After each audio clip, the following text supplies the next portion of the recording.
பெரிய மகிமையை நமக்கு கொண்டு வருவார். அல்லேலூயா.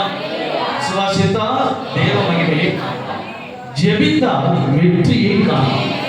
அல்லேலூயா. எத்தனை பேர் ஜெபிக்க போகிறீங்க? இன்றையிலிருந்து இந்த 2 வருஷமே போதுமானதான் நினைக்கிறேன். ஜெபிக்க எத்தனை பேர் உங்களை ஒப்புக்கொள்ளுங்க?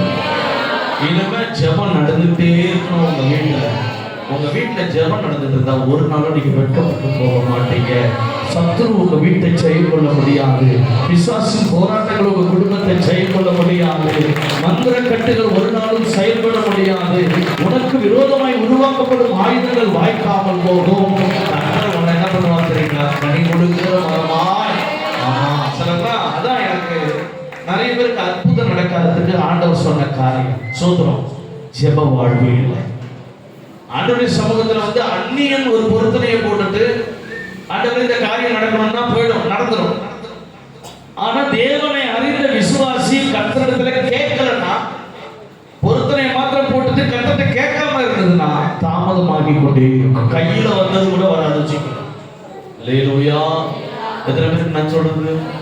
உனக்கு ஜெபிக்கவே தெரியலன்னாலும் முழங்கால போட்டு உட்காரு. முழங்கால முடியலன்னா அப்படியே உட்கார்ந்தாவது கொஞ்ச நேரம் கர்த்தர் ஆண்டவரே ஆண்டவரே ஆண்டவரேன்னு நாச்சு கூப்பிட்டுக்கிட்டே இரு. சோத்திரம் சோத்திரம் சோத்திரம்னு நாச்சு சொல்லிக்கிட்டே இரு. கர்த்தர் ஓ மூலமா பேச ஆரம்பிப்பார். சொல்லுங்களா? அன்றைக்கு ஒன்றும் அறியாத சாமுவேலோடு கர்த்தர் பேச ஆரம்பித்தார். ஏழு வீட்டில்